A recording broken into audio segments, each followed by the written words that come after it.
नमस्ते। अपने उत्तरदायित्वों को पूरी तरह से निभाना इतना आसान नहीं होता। अपने उत्तरदायित्व या ज़िम्मेदारियाँ या रिस्पॉन्सिबिलिटीज़ को समझने के लिए ये ज़रूरी है कि पहले आपको पता हो कि आपका रोल क्या है, आपकी भूमिका क्या है, आपका किरदार क्या है। और जब मैं ये बोलता हूँ कि ज़िम्मेदारियों को निभाना इतना आसान नहीं होता, उत्तरदायित्वों को समझना मुश्किल होता है और उसके पहले ये पता होना चाहिए कि आपका किरदार क्या है। मेरा मकसद है ये बताने का कि कई बार हम अपने किरदार को अच्छे से समझ नहीं पाते। अब आप कहेंगे ये क्या फिर से बात लेके बैठ गए, ये किरदार वाली बातें, अजीब सी बातें समझ नहीं आती, इनके पास और कुछ करने को नहीं है क्या? है जी, करने को तो बहुत कुछ है, लेकिन जो मैं बताना चाहता हूँ वो भी कुछ कम ज़रूरी नहीं है। किरदार को अच्छे से ना समझ पाना हमारा जो एक सिस्टम है ना उसको ख़राब कर देता है। कई बार मुझे लगता है, मुझे का मतलब हम सब, कि मैं जो अभी कर रहा हूँ यही मेरा किरदार है। लेकिन सालह साल समय बीतता है, वक्त गुज़रता है और एक रात या दिन या कभी किसी आते-जाते मैं सोचता हूँ कि ये गड़बड़ क्यों हुआ?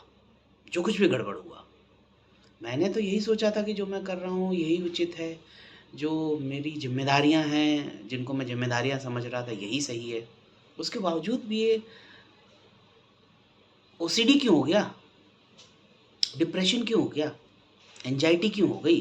डेथ एंग्ज़ायटी क्यों हो गई? मुझे लाशों से डर क्यों लगने लगा? मेरे मन में क्यों ख़्याल आते हैं कि कोई लाश ना दिख जाए? अब यहाँ पे जो मैं बात, ये मैंने बड़ी एब्स्ट्रैक्ट बात बोल दी, बड़ी अ, अबूझ अजीब-सी बात बोल दी। जी हाँ, हम सभी बंधे हुए हैं एक-दूसरे से। मैं बंधा हूँ अपने परिवार से, मैं बंधा हूँ अपने समाज से और इसी तरह हम सब बंधे हुए हैं, अपने भाई से, अपनी बीवी से, अपने पति से, अपने बच्चों से। और अगर मेरे किरदार में कुछ कमी आ गई, तो इसका प्रभाव यकीन मानिए जो मेरे साथ बंधे हुए हैं, उन तक भी जाएगा। मुझे ओसीडी होगी कि नहीं होगी ये अलग बात है, लेकिन अगर किसी मेरे साथ वाले को ओसीडी जैसा कुछ है, डिप्रेशन जैसा कुछ है, एंग्ज़ायटी जैसा कुछ है और मेरा किरदार अगर मुझे नहीं पता है, तो मैं अपने साथी की जो परेशानियाँ हैं, अनजाने में उनको बढ़ा दूँगा। अनजाने में मैं अपने साथी के डिप्रेशन को, अपने एंग्ज़ायटी को और उसकी अ, और जो कॉग्निटिव डिस्टर्बेंसेस हैं, सोच में खलल, मैं उनको बढ़ा दूँगा। ये कैसे हो सकता है? ओसीडी उसको हुई, एंग्ज़ायटी उसको हुई, डिप्रेशन उसको हुआ। इसमें मेरा क्या रोल है? मैं तो पति हूँ या मैं तो पत्नी हूँ या तो मैं तो बेटा हूँ या तो मैं पिता हूँ। तो एक मरीज़ के संदर्भ में उसके आस-पास के जो लोग हैं, उनका किरदार क्या होना चाहिए, ये बहुत ज़रूरी इसलिए हो जाता है क्योंकि जो लोग किरदार अपने अदा कर रहे हैं, अगर उनको यही नहीं पता कि अपने मरीज़ के संदर्भ में, मरीज़ के हिसाब से उनके किरदार में क्या बदलाव लाने की ज़रूरत है, तो यकीन मानिए हमारे मरीज़ की परेशानी हम ही बढ़ा रहे हैं। ये कैसे? ऐसा कैसे हो सकता है? एक महिला है जिसको लाशों से डर लगने लगा धीरे-धीरे। एक महिला है जो बार-बार कुछ करने लगी और उस महिला को लगता है कि जो मैं कर रही हूँ, ये वाहियात हरकत है। ये बेपनाह बेवकूफ़ी है और मैं ऐसा करना नहीं चाहती, लेकिन मैं बार-बार किताबें गिनती हूँ, मैं बार-बार दरवाज़ा चेक करती हूँ, मैं बार-बार कपड़े धोती हूँ, मैं बार-बार अपने बच्चों को नहलाती हूँ और मैं अपने पति से भी बार-बार पूछती हूँ, लाश तो नहीं दिखी थी रास्ते में?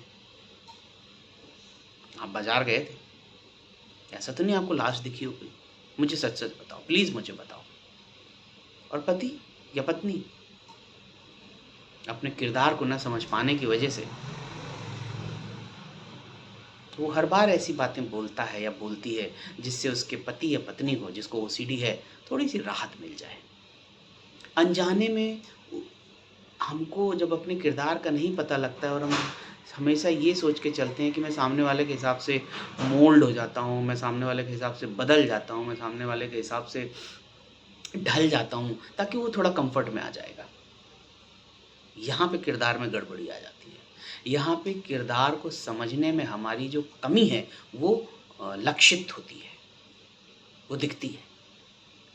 उदाहरण के तौर पे आप समझिए, जिस व्यक्ति को भी ओसीडी होता है, वो हमेशा सामने वाले से एश्योरेंस माँगता है। तुम मुझे बता दो दरवाज़ा बंद है कि नहीं? तुम मुझे एक बार फिर से बोल दो, जो कुछ भी वो बुलवाना चाहता है या चाहती है। तुम मुझे बता दो, तुमको रास्ते में कोई डेड बॉडी तो नहीं मिली थी, मैयत तो नहीं मिली थी, अर्थी तो नहीं मिली थी, कोई मरा हुआ तो नहीं दिखा था। और जब वो बोल देता है तो उसको आराम मिलता है, पर क्षणिक, पूरा नहीं। यहाँ पे मैं बताना चाहता हूँ, मैंने अभी एक बड़ा नॉर्मल सा शब्द यूज़ किया, किरदार, रोल। इसका इम्पोर्टेंस इसलिए हो जाता है ओसीडी में, क्योंकि अगर पेशेंट्स के जो केयर गिवर हैं, अगर उनको प्रॉपर इन्फॉर्मेशन और एजुकेशन नहीं है बीमारी के बारे में, तो वो अनजाने में ऐसे काम करते चले जाएँगे, जिसकी वजह से वही अपने पेशेंट की प्रॉब्लम बढ़ाएँगे और वो फिर परेशान हो जाते हैं। जो केयर गिवर हैं, एक बार एक हद के बाद वो भी परेशान हो जाते हैं कि कितना इसके हिसाब से ढलें।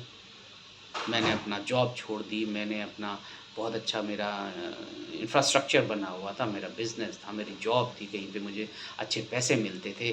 सिर्फ़ अपने मरीज़ को या अपनी बीवी को या अपने पति को राहत देने के लिए मैं इसके हिसाब से ढलता चला गया। मैं अपनी नौकरी छोड़ के इधर आ गया, मैं अपना काम-धंधा छोड़ के इधर आ गया, मैंने अपना घर बदल दिया, मैंने अपने रिश्तेदारों से बात करनी बंद कर दी। कई बार ऐसा भी होता है, ओसीडी का जो मरीज़ होता है, वो अपने जो उसके घरवाले होते हैं, केयर गिवर होते हैं, उनको बोलता है किसी से बात नहीं करनी, नहीं तो ऐसा हो जाएगा, नहीं तो वैसा हो जाएगा। और बेचारे घरवाले किरदार को ना समझ पाने की वजह से वो वही करते चले जाते हैं जो उनका मरीज़ चाहता है। ये बगैर जाने हुए कि उनका यही करना उस मरीज़ की समस्या को बढ़ा रहा है। क्लिनिकल अगर बात करें तो या दूसरे शब्दों में बात करें तो मेरा मकसद सिर्फ़ ये है बताने का कि साइको एजुकेशन बहुत ज़रूरी होती है। एजुकेशन ऑफ एनी इवेंट, किसी भी घटना के बारे में, किसी भी व्यवहार के बारे में, किसी भी बीमारी के बारे में, जो उसके तीमारदार होते हैं, पेशेंट के तीमारदार, वो बहुत ज़रूरी होता है उनको ये बताना, उनको ये समझाना। क्योंकि जो तीमारदार होते हैं, केयर गिवर होते हैं, उनको नहीं पता होता है कि हमारे मरीज़ को पहले तो एक बीमारी है कि नहीं है। 4-5 साल बाद उनको समझ में आता है कि भैया ये तो बीमारी है। लेकिन चलो मान लिया बीमारी है, लेकिन अब इस बीमारी को मैनेज करने के लिए इन तीमारदारों को क्या करना है? इन केयर गिवर्स को क्या करना है? क्या करना है ये नहीं पता और क्या नहीं करना है ये नहीं पता। और इसी वजह से वो अपने मरीज़ के अनुसार अपने अंदर बदलाव लाते चले जाते हैं, अपने आप को चेंज करते चले जाते हैं और वो अपने मरीज़ की समस्याओं को बढ़ाते चले जाते हैं। क्योंकि ओसीडी जैसी चीज़ में, ये जो बीमारी है, इसमें अगर आप किसी मरीज़ की बातों को पूरा मान के उसके हिसाब से ढलते चले जा रहे हो, आप उसको एश्योरेंस दे रहे हो। और ये एश्योरेंस ऐसा भी नहीं है कि वो लॉन्ग लास्टिंग हो। आधा घंटा, 10 मिनट, 15 मिनट, 20 मिनट, 1 दिन, 2 दिन, उसके बाद फिर से वही सवाल, यक्ष प्रश्न, यक्ष प्रश्न, जिसका जवाब मिलना बहुत मुश्किल होता है, फिर से आ जाता है।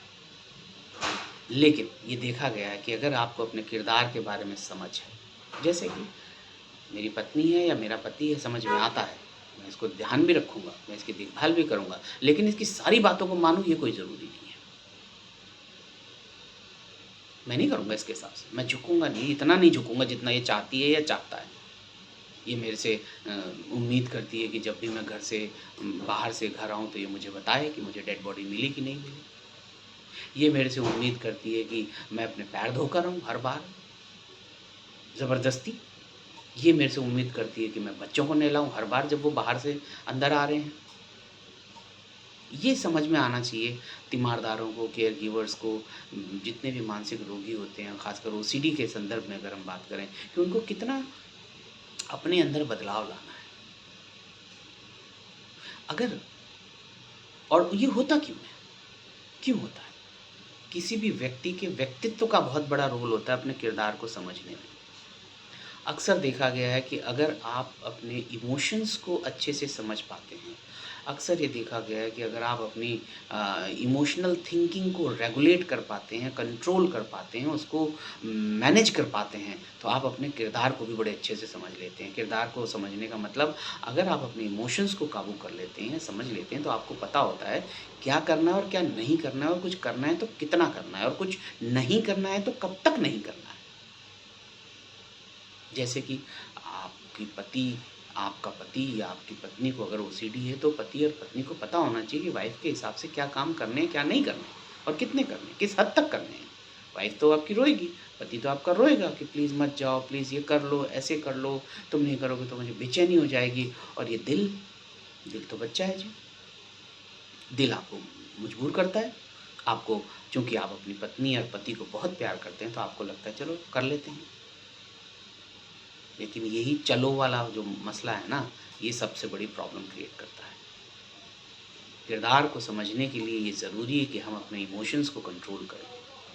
किरदार को समझने के लिए ज़रूरी है कि हमको ये पता होना चाहिए कि हमने किसी के हिसाब से जो बदलना या बदलाव हमें अपने अंदर लाने हैं, कि हमने उसकी बाउंड्री तो क्रॉस नहीं कर दी। किसी को कितना कम्फर्ट ज़ोन देना है, किसी को कितना प्यार करना है। पति है या पत्नी, अपनी पत्नियों को या अपने पति को बहुत प्यार करते हैं, और कई बार कुछ केसेस में ओसीडी बढ़ने का कारण भी थोड़ा-सा ये ज़रूरत से ज़्यादा प्यार, ज़रूरत से ज़्यादा कम्फ़र्ट, ज़रूरत से ज़्यादा सोफ़िस्टिकेटेड एनवायरनमेंट होता है। आपकी एक आदत हो जाती है ख़ास तरह के एनवायरनमेंट में रहने की, और फिर जब कुछ और माहौल में परिवर्तन आता है, तो आप उसके लिए तैयार ही नहीं होते। तो ये तीमारदारों की कि जो उसके देख-रेख करने वाले हैं, उनकी ज़िम्मेदारी बनती है कि अपने मरीज़ को, ओसीडी के मरीज़ को बहुत ज़्यादा कम्फ़र्ट ज़ोन देने के लिए प्रयास ना करें, नहीं तो उनकी ये प्रॉब्लम बढ़ती चली जाएगी। बातें तो बहुत सारी की जा सकती हैं, लेकिन किरदार को समझना, अपने आप को समझने के लिए भी ज़रूरी है, और ओसीडी जैसी समस्याओं में अपने मरीज़ को कितना कम्फ़र्ट देना है, अपने मरीज़ के हिसाब से कितना झुकना है, ये भी बहुत ज़रूरी हो जाता है। ये जानकारी सामाजिक हित के उद्देश्य से साझा की जा रही है। अगर आपको अच्छा लगे तो आप इसे दूसरों तक भेजिए। किरदार को समझिए, अपने भी।